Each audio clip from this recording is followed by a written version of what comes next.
couldn't be eaten with fingers, and improved by doing so. Ripping the parson's nose off the roast chicken before it gets anywhere near the table is entry-level stuff. A middle and index finger can do amazing things with a bowl of risotto.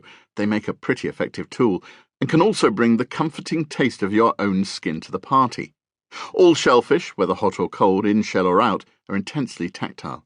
So are roasted vegetables and salads and soup. Of course soup. Just pick up the bloody bowl.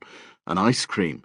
There is true delight in the heat of your mouth, warming the chilled tips of your fingers as you lick away the mess. Although I accept this only really works with soft Italian-style gelato or something extruded from a van with the words Mr. Whippy emblazoned on the side, or the good ice cream, as it's known. The idea of there being virtue in the experience of hot mouth on cold skin is not fanciful. The fact is that when you eat with your hands, you're bringing the sense of touch into play alongside that of taste and smell. Charles Spence, Professor of Psychology at Oxford University and author of The Perfect Meal, The Multisensory Science of Food and Dining, is clear it has a major impact. As he says, quote, "Already we know that the feel of the texture in the hand can change the perceived texture of food in the mouth when people eat half-fresh, half-stale bagels," though he adds, more work has to be done.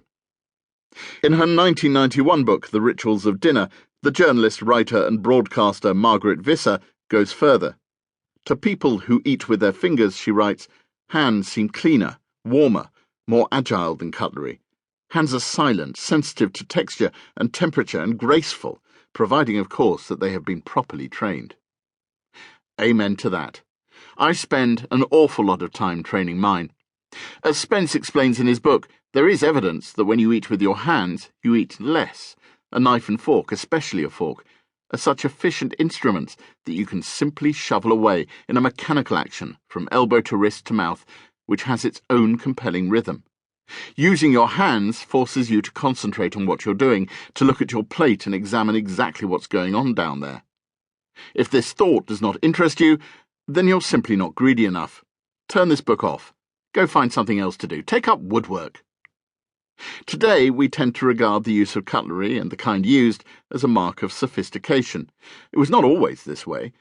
While there's evidence of spoons fashioned from shells and animal horns right from the very cradle days of human civilization, for a very long time, the cutlery drawer in the Western world depended mostly on the knife for cutting off lumps of what was wanted. According to the California Academy of Sciences, which houses the Wright's collection of food technology, East Asia has had chopsticks in one form or another for about 5,000 years. The fork, the mother and father of all modern cutlery, is first documented during the Byzantine Empire, according to Spence. St. Peter Damian, a hermit and ascetic, laid in to the Venetian princess Maria Argyra specifically because she used one. Such was the luxury of her habits, he wrote, that she deigned not to touch her food with her fingers, but would command her eunuchs to cut it up into small pieces, which she would impale on a certain golden instrument with 2 prongs, and thus carry to her mouth. The woman had eunuchs, for God's sake. Of course she refused to eat with her hands. As another member of the clergy present at the dinner put it, as quoted by Chad Ward in an article on the website Leets Culinaria, God, in his wisdom, has provided man with natural forks, his fingers. Therefore, it is an insult to him to substitute artificial metal forks for them when eating. Bugger God, it's just nowhere near as fun. The fork did not arrive in Europe until the 1630s, and did not become broadly popular until the 19th century. Louis XIV, whose reign saw its arrival, banned his children from eating with them, and the English aristocracy regarded them as effeminate. Unfortunately, I recognise that the homophobia of the English aristocracy undermines my argument somewhat. If it was seen as a bad thing by people who gained their wealth solely because of whose vagina they came out of, then we should probably all be for it. Then again, the enemy of your enemy need not always be your friend. Happily, some big-name chefs now agree with me. Just a few years ago, at his Los Angeles restaurant A-Frame, Korean-American chef Roy Choi was actively encouraging his customers not to use cutlery. "You eat with conviction and passion when using your hands," he told the New York Times in 2012.